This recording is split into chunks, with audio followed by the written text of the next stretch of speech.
Hello and welcome again to The Bridge, a ministry of the Church of God Seventh Day British Conference. I'm Robert Crawford, your host today, and with me is my co-host, Avril Hargreaves. Over the past weeks, we have been looking into and discussing Series 5 topic, How Do We Follow Jesus' Teachings? We discussed practical ways in which we can do this and also looked at the tools given to us to be able to be effective in this pursuit. As in our normal practice, when we have come to the end of a series, we always use the last session to share questions posed to us during a topic. As usual, we have our Q&A guest with us today, Odette Pesu. Welcome, Odette. It's good to see you again. Thank you. Let's kick straight off with our first question. Some of Jesus' teachings are challenging and hard to follow. But is there any that people may find offensive, and why do you think they would do?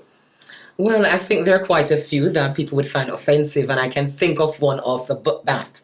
Where Jesus said in Luke 14:26, if anyone comes to me and does not hate his own father and mother and wife and children and brothers and sisters, yes, even his own life, he cannot be his disciples.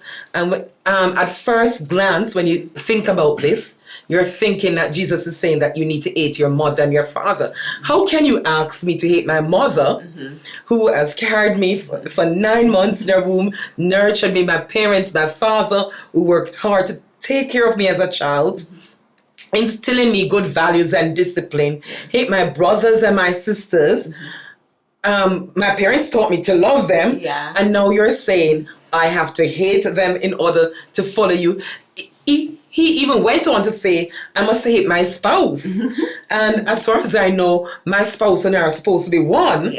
So in a sense, well, he said I must hate myself. And that's the crux of the matter. Because what you're realizing is that Jesus is saying you need to give up everything, give up your all. So it's not a matter of hating them, but it's a matter of taking up your cross, denying yourself, and follow after him. So he becomes first place. He takes priority in your life, and then everything comes afterwards. So there was another one that comes to mind, that Jesus called a woman a dog, really. Ooh. And I think after this Samaritan woman asked him for help, if you remember, we went back to the Samaritans and Jews not liking and hating each other in the past. And in Matthew 15:26, after she asked for help, Matthew says, he answered, I was sent only to the lost sheep of the house of Israel. But then she came and knelt before him, saying, Lord, help me. And he answered, it is not right to take the children's bread and throw it to the dogs. And again, at first glance, it's literally thinking that she's calling a dog. But what it was really saying is that he came first for the people of Israel, for that they to have salvation. And then the word was spread to go on to the Gentiles. So he was not saying that she wasn't important or anything like that. We need to understand that Jesus would have been in serious problem if he said those words today. Because dogs were not loved as people do love today and see them as pets. They were dirty. A lot of time they were dirty. They were ridden. They were seen as scavengers. And, many scholars believe that Jesus was testing his disciples to see how they would respond. We also need to understand that the woman, when Jesus said that, didn't seem to be much fazed or concerned about the comment at all. Maybe she heard these words from the Jewish people before. So either way, we see it was an incredible amount of faith as a Canaanite that this woman had when she said to Jesus, but even the dogs eat from the crumbs that fall from the table. So she had enough faith then to believe that Jesus would still help her, even though she wasn't part of the Jewish thing. That's a lot. Definitely. They would have heard, they would have seen what stories were going around about him feeding the hungry, raising the dead, and so on. So the ministry of Jesus was not at all strange to her. Yeah. And so that there were many things that Jesus said that was offensive.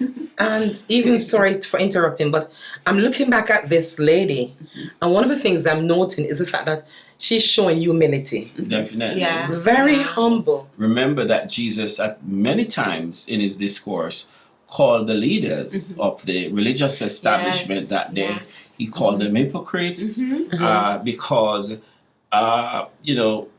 they were offensive and very nasty to the poor. The poor was always despised, and there was no hope in society for them. His messages, they were very challenging. Yeah. Yes. Very, very challenging to the society at that time. And challenging, but many did find it offensive. So it was only challenging in terms of turning men eyes and hearts towards God. But some of them were so offensive Yes. that they caused even some of his disciples, not the 12, Yeah. but the others who were leave following him to actually leave him because they could not understand what he was saying. And the Bible actually said it, that the natural man cannot understand the things of the Spirit. I think we've been talking, haven't we? Yes. About how to practically follow Jesus' teachings. So we're going to discuss a couple of scenarios, and then we're going to unpick them in terms of how we can practically follow. And the first one we're going to talk about is, would you like to read that? Yes, definitely. We're going to talk about Georgina and her sister Marcia. So Georgina and her sister Marcia have always been encouraged by their parents to be industrious and hardworking. They were also encouraged to support each other. Georgina has tried to do that over the years. Whenever Marcia needed help, she would be there for her. She gave her money, her time, her clothes, nourished her when she was sick, and provided a listening ear. There was nothing too hard for her to do for her sister. She loved her dearly. Last week, Georgina discovered that her sister Marcia had been talking negatively about her with a friend. Georgina confronted her about it, and she denied it. But Georgina could see by her expression that she was lying. Georgina was really hurt. She knew her sister, and she knew when she was lying. Georgina was very hurt and devastated. There was a strong feeling of betrayal, and she didn't want anything to do with her Marcia anymore. Their parents are encouraging them to work it out. But how can Georgina forgive her? How can she ever trust her again, especially since she's refusing to admit to doing wrong? So first, let's discuss Georgina's feelings. Was she right to feel this way? What are the possible motives for Marcia's actions? And if you were advising Georgina, what would you tell her to do so that she can practically follow Jesus' teachings?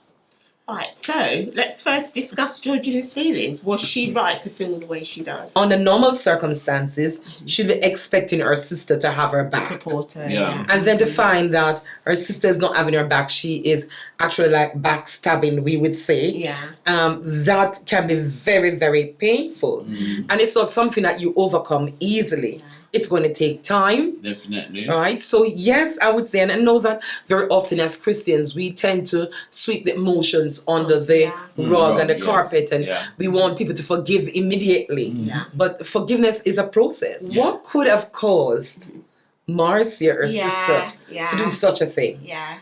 That's the next question, isn't That's it? a very So, important yeah, question, it is. you know. Yeah. And I think about it. But we also have to look at people's self-esteem. We have to look at what people have been through Yes. during their life.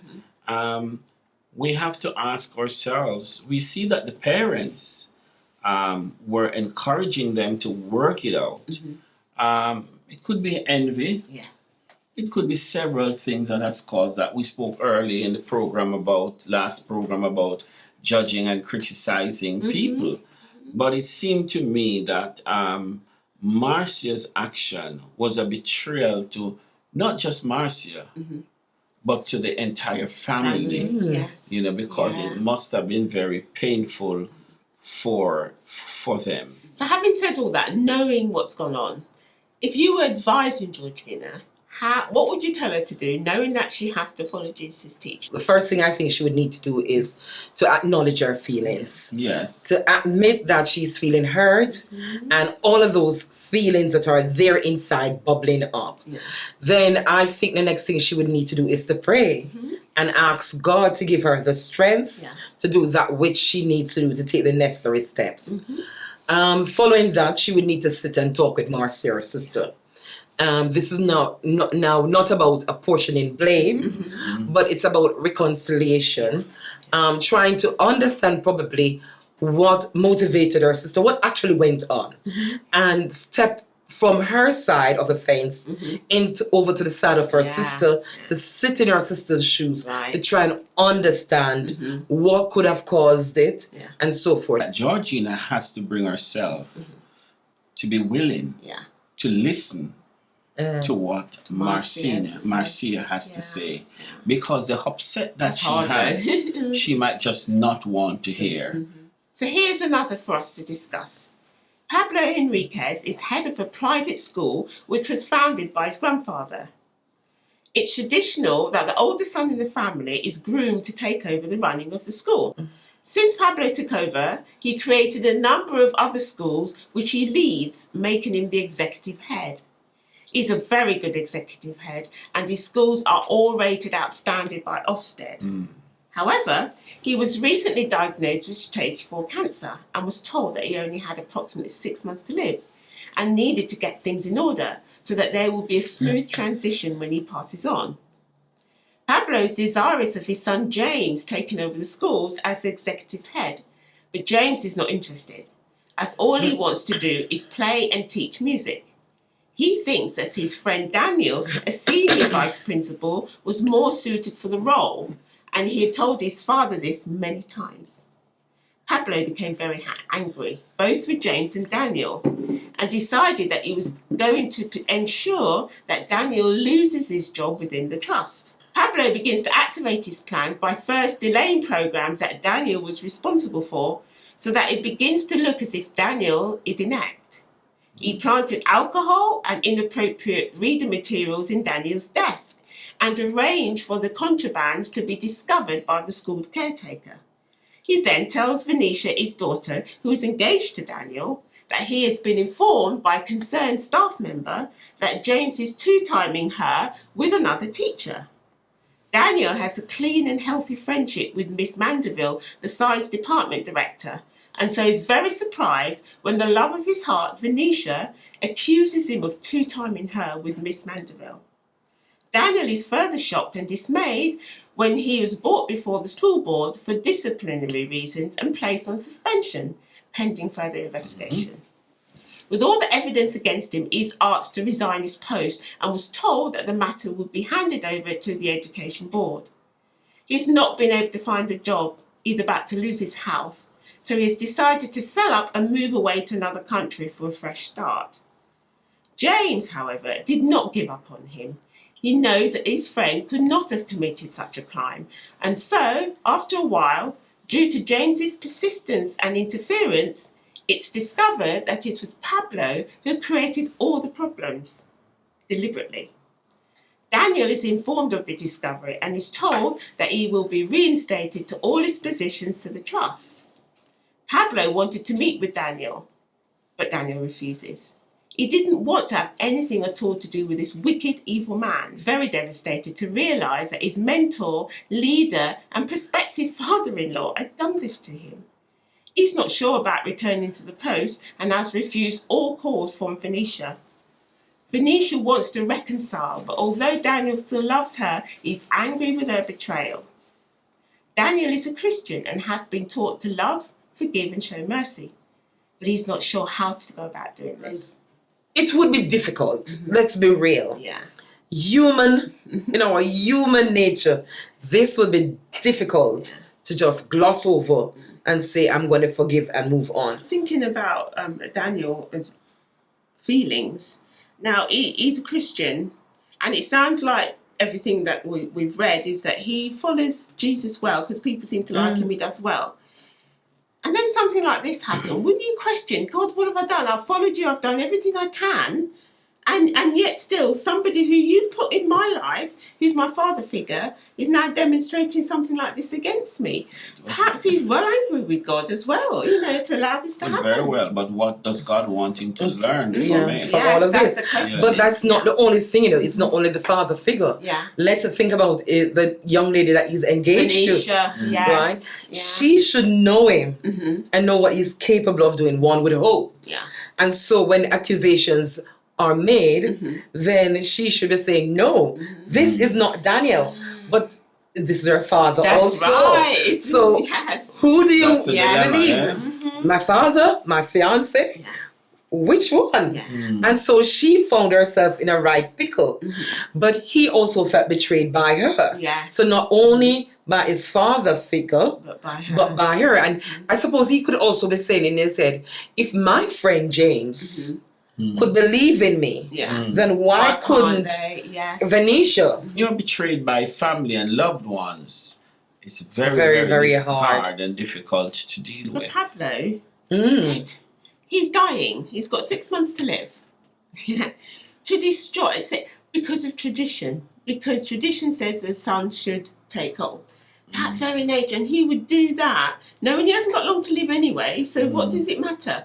But for tradition's sake, he'll destroy not only his daughter's life, because he's destroying daughter Venetia because she loves Daniel, but he's destroying Daniel and he's destroying James, because James don't want to do any of this. So he's destroying the whole of their lives because of tradition. That Pablo himself will do some reflection. I know he wanted to meet with Daniel and to speak with him, but it's also imperative that he thinks about his action in light of what the word of God says. Yeah.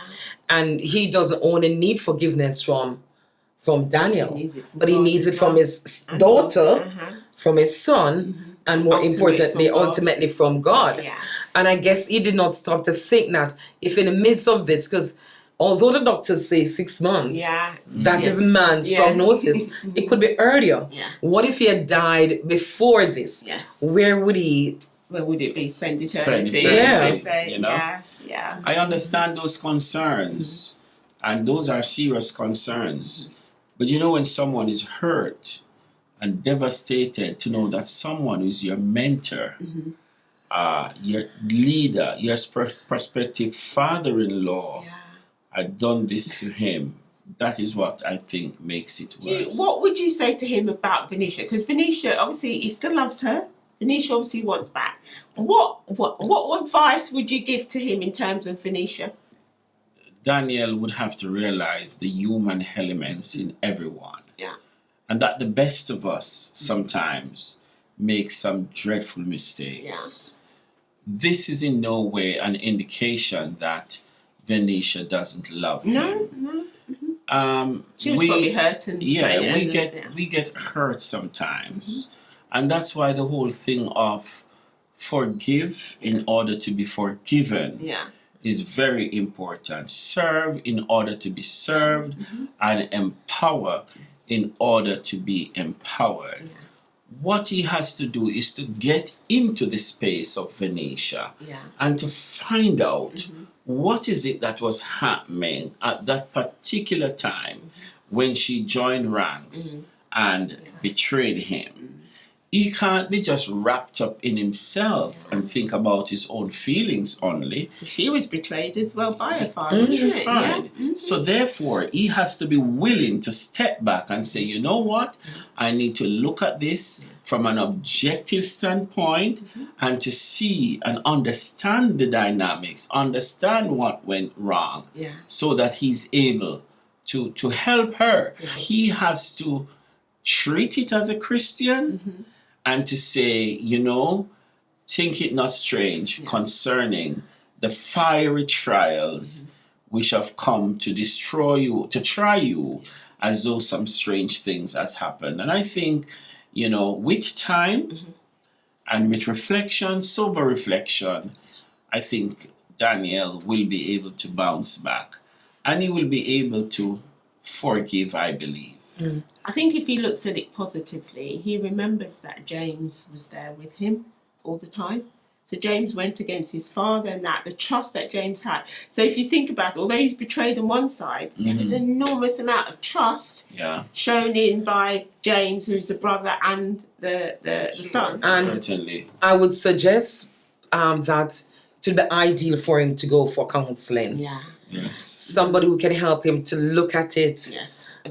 objectively, talk through the situation, because sometimes when you're trying to work through it yourself, it doesn't work. This is where a professional would come in and help him to unpick everything that has happened and to deal with it. So I would suggest that he goes for counseling. Both of them, he and Venetia, should go for counseling individually and then together, because Venetia herself would need to be able to forgive herself And their father. and forgive her father, right? Sometimes when we take actions and we look at it in the light of day, we find it hard to forgive ourselves. Yes. So it would be good for her to get counseling so that she can unpick.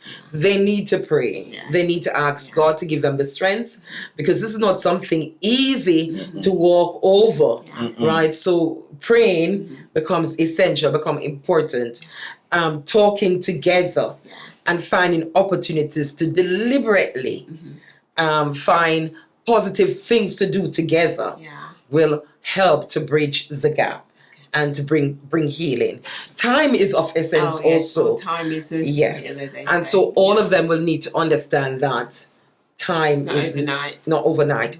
And I would say to Pablo, that first of all, yes, he will need to ask Daniel for forgiveness. He will need to ask his daughter for forgiveness. But more importantly, he needs to talk to God, get God's forgiveness, and work on his inner man so that the inner man can be renewed and prepare himself, because he knows that he only has a few. But I think he also has to be told that if we say we have no sin, we deceive ourselves and the truth is not in us. He has to bring himself to a place where we understand that as human beings, we make mistakes and we often slip. We're just common flesh and bone. And so he has to reach that understanding and reality that his father-in-law, Daniel, you're saying? Yeah, I think you're meaning Daniel. Sorry. He has to reach that stage where he realizes that mistakes are made, but there's always reconciliation and forgiveness that can come through Jesus. Jesus' teachings show us the way God wishes for all people to live together in peace, in love and harmony. And so we know and rely on the love God has for us. God is love. Whoever lives in love lives in God and God in them. This is how love is made complete among us, so that we will all have confidence on the day of judgment. This way, we are like Jesus. 1 John 4:16-17, and they serve as a guide for all we say and do. The essence of Jesus' message to us is this: God loves you. Love and respect him in return.